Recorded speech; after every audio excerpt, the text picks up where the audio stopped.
Ustadz, apa ada pembagian separuh-separuh dalam warisan? Ya, saya pernah menjelaskan bahwa suami istri jika suami meninggal, maka harta yang boleh diwaris hanya separuh. Kalau istri meninggal juga gitu, harta yang boleh diwaris hanya separuh.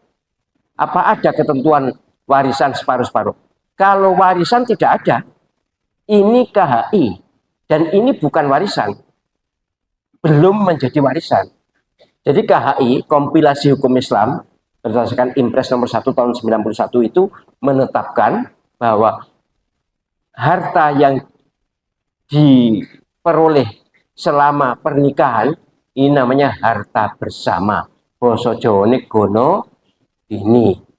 Itu ditetapkan oleh KHI. Ini demi keadilan dan ini jelas adil. Tapi ini bukan warisan namanya. Ya harta biasa. Jadi boleh. Tapi kalau sudah menjadi warisan, ketentuan pembagiannya harus sesuai dengan ayat-ayat atau hukum mawaris. Tapi kalau masalah harta gono gini kan bukan harta warisan. Harta bersama sebelum meninggal menjadi milik bersama, ketika meninggal hanya separuh yang boleh menjadi harta warisan. Yaitu harta warisan itu apa sih? Harta yang pemiliknya meninggal dunia itu warisan. Nah, pemiliknya meninggal dunia bukan warisan.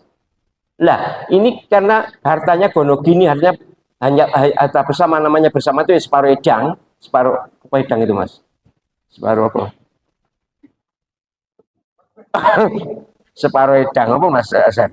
Separuh edang. Ya separuh gitu ya, kan bahasa Jawa, bahasa Indonesia ini kan separuh-separuh, maka ketika meninggal ya hanya separuh yang menjadi warisan. Pemiliknya meninggal. Nah, separuh ini sekali lagi saya tegaskan, istri masih dapat 1/8 jika punya anak. Jika tidak ada anak, dia dapat 1/4 dari separuh ini.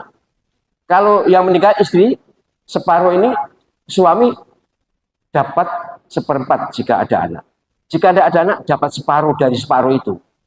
Lah yang lebihnya nanti dibagi ahli waris. Kalau ada anak laki-laki perempuan beres sudah habis.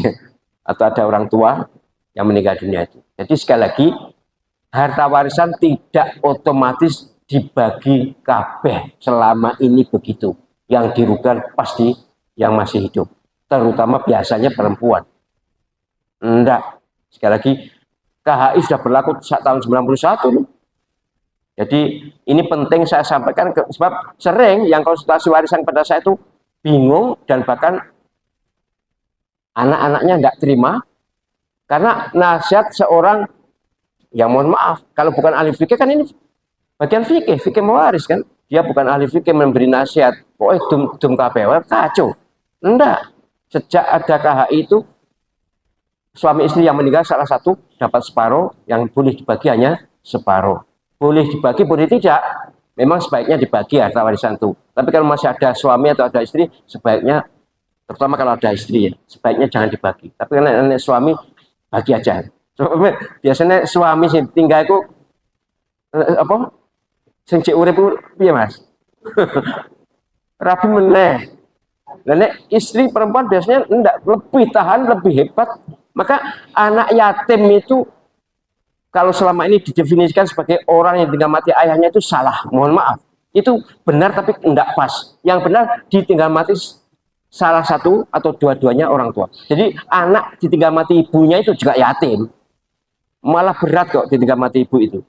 Kok ditinggal mati, apa tinggal kawin bapak tinggal mati bapak ibu ya memang ibu kan tidak punya kerjaan tapi luwih sanggup ini luwih bisa bertahan untuk mempedulikan anak yatim ini. Jadi sekali lagi jangan pakai istilah yatim hanya untuk yang ditinggal mati ayahnya, yang ditinggal mati ibunya juga yatim, ditinggal mati dua-duanya juga yatim.